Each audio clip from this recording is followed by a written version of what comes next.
ഞാൻ എൻ്റെ ജീവിതത്തിൽ ഒരു അന്ത്യാഭിലാഷ സ്വപ്നത്തെ പറ്റി എൻ്റെ കെട്ടിയവനോട് പറഞ്ഞു. അതായത് എനിക്ക് ഗോവയ്ക്ക് സോളോ ട്രിപ്പ് പോകണമെന്ന്. സോളോ ട്രിപ്പ് എന്ന് ഞാൻ 3 തവണ ആവർത്തിയായിട്ട് പറഞ്ഞുകൊണ്ടേ. അതുപോലെ തന്നെ തീരെ വിവരമില്ലാത്ത എൻ്റെ കെട്ടിയവൻ എന്നോട് പറയുകയാണോ, സോളോ ട്രിപ്പ് പോവുകയാണെങ്കിൽ നീ ഒറ്റയ്ക്ക് പോകണ്ട, അനിയത്തിനെയും കൊച്ചിനെയും കൂടെ കൊണ്ടുപോകാം, ചേട്ടൻ എന്തായാലും വരുന്നില്ലെന്ന് തീർത്തും പറഞ്ഞു. ഞാൻ വീണ്ടും സോളോ ട്രിപ്പ് എന്ന് ആവർത്തിയിൽ പറഞ്ഞുകൊണ്ടിരുന്നിട്ടും ഒറ്റയ്ക്ക് പോകണ്ട എന്ന് തന്നെ പറഞ്ഞുകൊണ്ടിരിക്കുകയായിരുന്നു.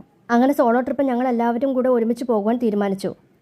ഓന്ത് നിറമാർന്നണക്ക് എൻ്റെ കെട്ടിയവനെ നിറമാറിയിട്ട് എന്നോട് ചോദിക്കുകയാണ്, 2 വർഷമായിട്ട് ബാങ്ക് കോച്ചിങ്ങിന് പോയിട്ട് ഇതുവരെ ഒരു റാങ്ക് ലിസ്റ്റ് പോലും വരാതെ ഇങ്ങനെ വായി നോക്കി തെണ്ടി നടക്കാൻ നിനക്ക് നാണമില്ലേന്ന്. അതിനോടൊപ്പം എൻ്റെ യൂട്യൂബ് ചാനൽ വളരെയധികം അടച്ചാക്ഷേപിക്കുകയും ചെയ്തു. അതായത് വെറും 5 ലൈക്കും 10 സബ്സ്ക്രൈബറും മാത്രമുള്ള എൻ്റെ യൂട്യൂബ് ചാനൽ കൂടി ഞാൻ വളരെ മൊണ്ണയായിട്ടുള്ള ഹാസ്യങ്ങൾ പ്രകടിപ്പിക്കുന്നതിനാൽ നാട്ടുകാരും ബന്ധുക്കളുമെല്ലാം അണ്ണൻ്റെ കടയിൽ ചെന്ന് അണ്ണനെ വായിൽ വരുന്ന പറയുകയും കളിയാക്കുകയും ചെയ്യുന്നു. ആരെന്തൊക്കെ പറഞ്ഞാലും ഞാൻ ഇനിയും തളരാതെ എൻ്റെ യൂട്യൂബ് ചാനൽ കൂടി വീഡിയോ ഇടും. അങ്ങനെ ഒരിക്കലും നടക്കില്ല എന്ന് എനിക്ക് മനസ്സിലാക്കി എൻ്റെ സോളോ ട്രിപ്പിനെ പറ്റി ഞാനിങ്ങനെ അയവിറക്കിക്കൊണ്ടിരിക്കുകയാണ്. ഞാൻ വെറുതെ നിൽക്കുന്ന കണ്ടപ്പോൾ എന്നോട് പറയും, ഓടിപ്പോയി അക്ഷയ പോയി വീട്ടുപണിക്കുള്ള സംഭവങ്ങളെല്ലാം കാര്യങ്ങളെല്ലാം പോയി ശരിയാക്കിക്കൊണ്ട് വരാൻ പോലെ, വേറെ എവിടെ വേണമെങ്കിലും ഞാൻ പോകാം, അക്ഷയയിലേക്ക് മാത്രം പോകില്ല എന്ന് പറഞ്ഞപ്പോൾ എൻ്റെ മുട്ടുകാല് തല്ലി ഓടിക്കുമെന്ന് പറഞ്ഞു.